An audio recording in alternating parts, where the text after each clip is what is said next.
I go by Margaret Collins. I'm 59 years of age, a widow, and I reside in a peaceful neighborhood in Oregon. I've been employed as an office manager at a legal firm for almost 20 years. I brought up 2 children, Emily, my daughter who recently celebrated her 32nd birthday, and Luke, my 29-year-old son, and dedicated most of my grown-up years ensuring they would never face the hardships I endured. Last Tuesday, I got an email that transformed everything. The message came from Emily. No subject heading, just her name appearing in my inbox. I grinned before clicking it open, assuming it might be a brief update or an affectionate message before her special day. We had recently discussed her wedding arrangements a few weeks prior. I had already invested $30,000 to assist her in securing the venue, hiring a photographer, and booking the florist she'd adored since her college days. However, when I opened the message, my smile disappeared. "Mom," the email began. "No, dear Mom," simply Mom like a tag. Emily wrote that she, together with her fiancé Andrew and his relatives, had completed the guest list for the ceremony in Napa Valley. After considerable deliberation, they determined it would be better for me to observe the wedding through live streaming rather than attending personally. She mentioned that Andrew's mother was selective about the attendee count and preferred keeping things private. At the conclusion, she added a phrase that stung like salt on a fresh wound. "If you wish to participate, you can view it through the Google Meet link we've set up. Should feel just like being present, lol." I gazed at that display for an extended period. My coffee turned cold. My hands remained steady. I didn't shed tears.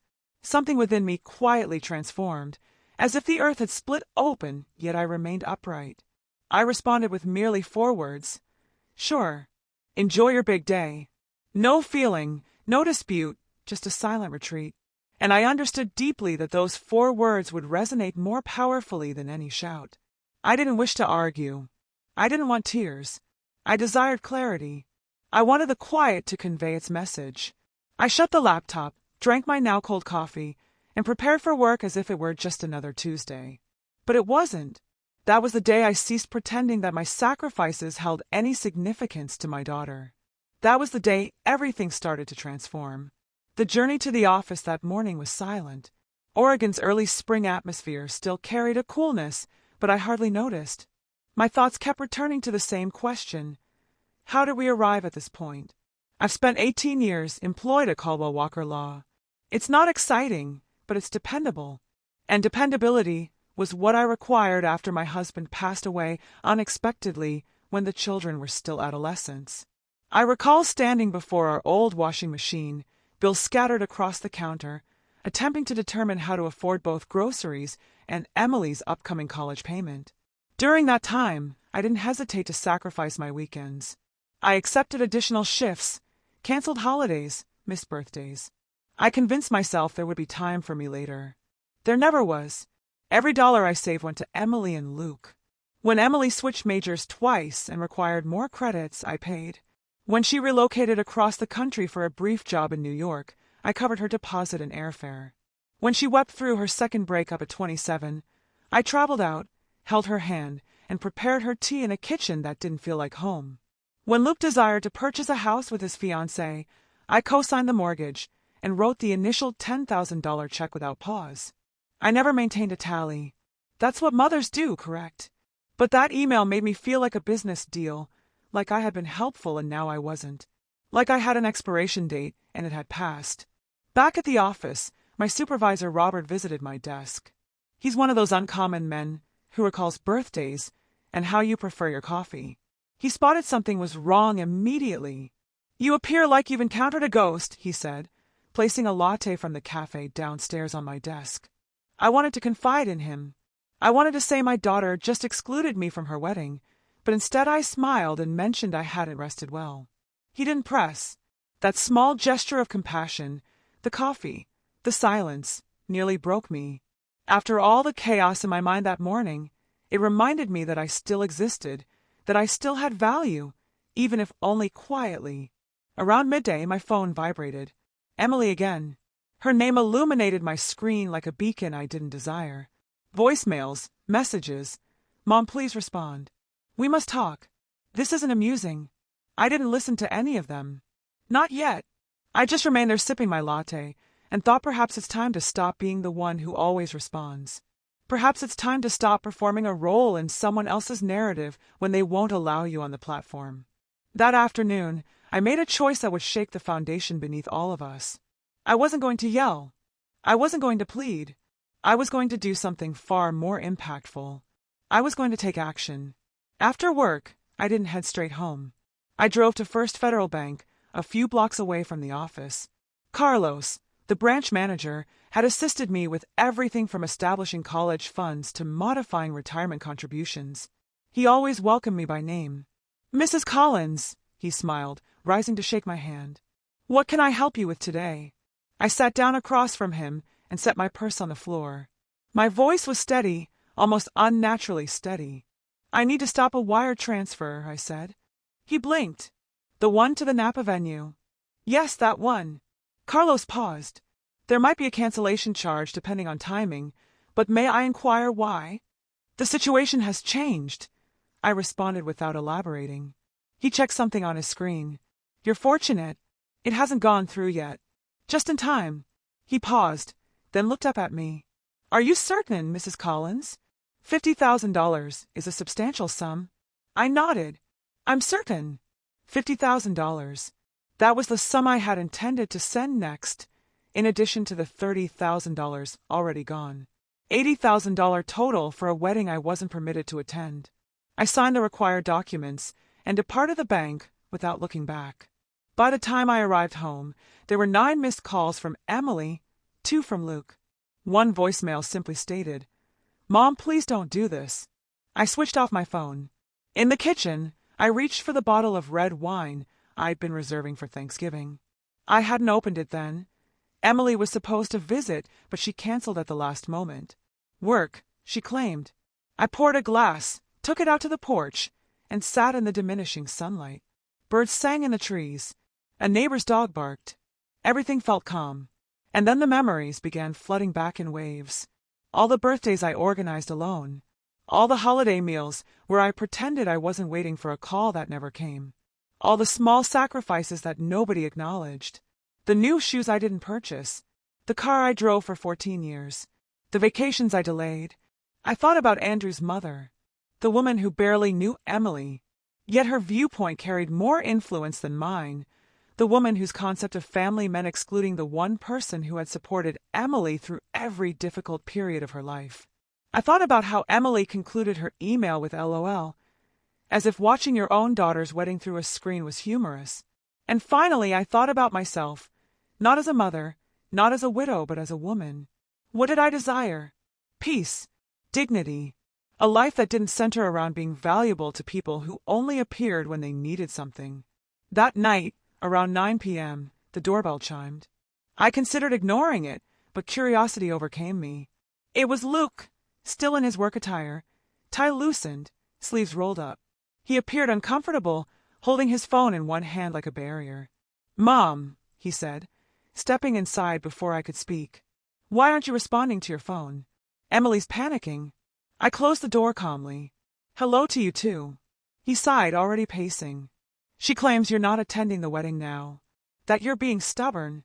I laughed. Stubborn for not attending a wedding I was excluded from? He shifted uncomfortably. "Andrew's parents are covering most of the expense, Mom.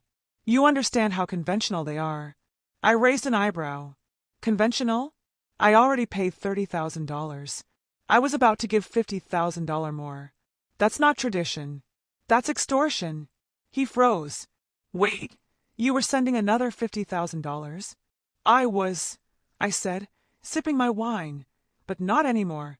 Luke's face went white. "Mom, they're depending on that. The venue, the food, Not my concern anymore," I said evenly. His voice escalated. "Of course it's your concern. She's your daughter. And I'm her mother," I said quietly. A mother who was instructed to stay home and watch from a screen. He ran his hands through his hair, visibly frustrated. "You always make everything about yourself." And that was it. That was the moment something inside me finally snapped. "Get out of my house." "What?" "You heard me, Luke. Get out." "Mom." "No," I said, firm but gentle. "I've given everything I had, and I'm finished being the villain in a story I wrote with love. Luke stood there for a moment longer, then turned and walked out. The door clicked behind him quietly, but it felt louder than any slam. I stood in the center of my living room, heart racing, and realized something startling. I didn't feel guilty. I felt liberated. The following morning, I awakened to 43 missed calls and a series of frantic messages from Emily. They began with passive-aggressive guilt. "Mom, we must talk. Why are you doing this? This is immature." Then the tone changed. "The venue just called. The payment didn't process. We're going to lose everything if we don't pay by tomorrow. Andrew's parents are livid. They said this proves they were right about you." At 3:24 a.m., she sent, "I don't comprehend why you're doing this to me." I smiled into my coffee. Of course she didn't comprehend. Emily had grown up with my sacrifices woven so seamlessly into her life that she never paused to question where the comfort originated, the security, the stability. She just assumed it would always exist, that I would always exist. But not this time. Later that morning, while I was examining contracts at my desk, an email appeared in my personal inbox. The subject line read, "Please don't ruin my wedding." I opened it without expectation. "Mom," she wrote, "I know you're angry about the livestream situation, but this is extreme. We've lost the venue deposit, and if we don't pay the remaining balance by end of day Paris time, the caterer withdraws. Andrew's parents are beyond furious. They're saying this proves you can't be reasoned with. Please don't do this. We can discuss you attending the ceremony, but we need the funds first." There it was. They were willing to discuss allowing me to attend now that the money was gone. Not an apology, not a reflection. A negotiation, as if my presence at my own daughter's wedding could be bargained, purchased, or sold depending on how generous I was feeling. I didn't respond. I closed the email and returned to my work. Around noon, Robert visited my desk. "Lunch," he offered. "That new Italian place just opened." I almost declined, as I usually did, but something in me shifted. Maybe it was the clarity of the past 24 hours. Maybe I just needed to sit somewhere that didn't demand anything from me. So I nodded. I'd enjoy that. Over pasta, he talked about his grandchildren and how exhausting yet wonderful it was to chase after them. His eyes were gentle, real. He paused and said softly, "Forgive me, Margaret, but you seem more at peace today." I surprised myself. I told him everything. About Emily, the email, the wedding, the money, and what I did. When I finished, he didn't judge. He didn't try to repair anything. He just said, "Sometimes the most difficult part of love is establishing boundaries, especially with the people we've given the most to." He reached across the table and briefly squeezed my hand. "I think you did the right thing. For the first time in a long time, I believe that too." When I returned to my desk, there were more calls, more messages, but I didn't answer. I didn't need to, because for the first time, my silence conveyed everything. That evening, as I pulled into my driveway, the sky was already darkening. The porch light activated automatically. Everything appeared still, peaceful even. But there was someone sitting on my front steps. As I got closer, I recognized her. Sophia. She stood up quickly, brushing imaginary dust from her coat. Sophia had been Emily's best friend since 5th grade. She spent countless weekends at her house, baking cookies, watching movies, giggling in sleeping bags until dawn. I hadn't seen her in years. "Mrs. Collins," she said softly, "I'm sorry to appear like this." "It's fine," I replied, unlocking the door. "Would you like some tea?" She followed me into the kitchen, her eyes scanning the familiar walls like they contained old echoes. I filled the kettle and waited. "Emily sent you?" I finally asked. She didn't answer immediately. Then, "She's a wreck. They lost the venue. The florist canceled. Andrew's parents are threatening to call off the wedding." I said nothing, placing 2 mugs on the counter. "She's panicking," Sophia continued. "She knows she made a mistake. She just doesn't know how to repair it." "Is that why you're here?" I asked. "To repair it?" She shook her head. "No. I'm here to ask, is there anything she can say or do to change your mind?"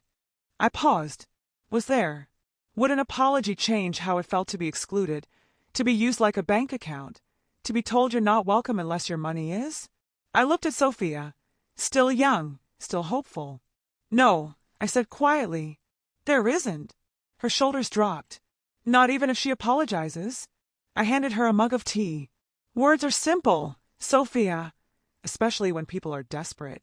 But the people who love you, they don't wait until you cut them off to see you." Sophia looked down into her tea, nodding slowly.